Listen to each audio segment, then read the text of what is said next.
Hi மக்களே, husband வந்து ஜர்க்கினை நினச்சிட்டேன் அப்படின்னாங்க. அதனால் ஜர்க்கின் எடுத்து சொன்னாங்க. அதை ஒரு பையில் போட்டு எடுத்து அப்படியே உங்களுக்கு கொடுக்குறதுக்கு வீட்டிலேருந்து அப்படியே நடந்து வரேன். இன்னும் சாப்பிடலை, வீட்டில் போய் தான் சாப்பிட்ணும். அர்ஜெண்ட்டாக கொண்டு வா அப்படின்னாங்க, அதனால் போய்கிட்டு இருக்கேன். மழை பெஞ்சிச்சு அப்படின்னா தேயிலை செடிக்கு வந்து சூப்பராக இருக்கும்.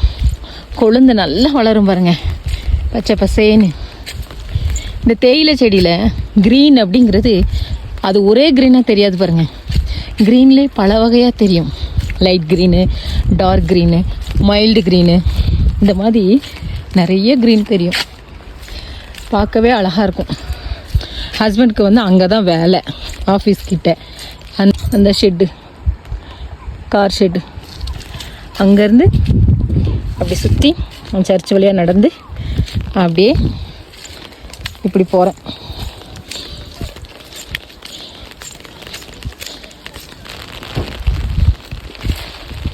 இப்போ வந்து கொடுத்தாச்சு, நான் வீட்டுக்கு கிளம்பிட்டேன். வரும்போது அந்த பாதையை வந்தேன்னா, போகும்போது இந்த பாதையை போகிறேன். இது கொஞ்சம் ஷார்ட்டு, அது கொஞ்சம் சுற்றி.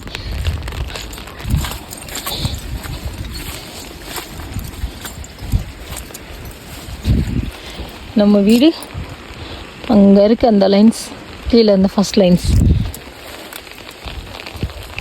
இதுதான் பாதைன்னு நினைக்கேன்.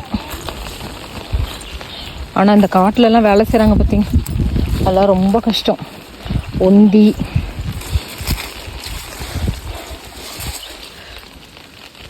மேலேருந்து அப்படியே கீழே இறங்கி வந்தேன்.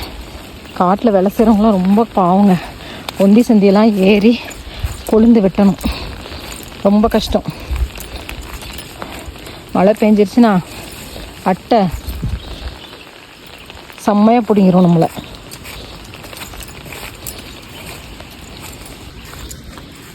இப்போ ஒரு வழியாக நடந்து கீழே வந்துட்டேன்.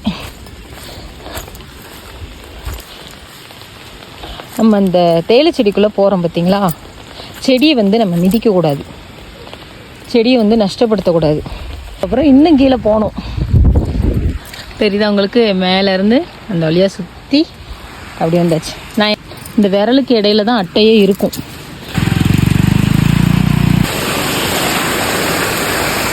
இதுக்கப்புறம் போயிட்டு சாப்பிடணும். கடைக்கு போகிற டைம்லையாவது ஒழுங்காக சாப்பிடுவேன். வீட்டில் இருக்க நேரத்தில் டைமுக்கு சாப்பிட்றதே இல்லை. ஸோ மக்களை, நம்ம ஏரியா பிடிச்சிருந்தா மறக்காமல் லைக் அண்ட் ஷேர் பண்ணுங்கள். தேங்க்யூ.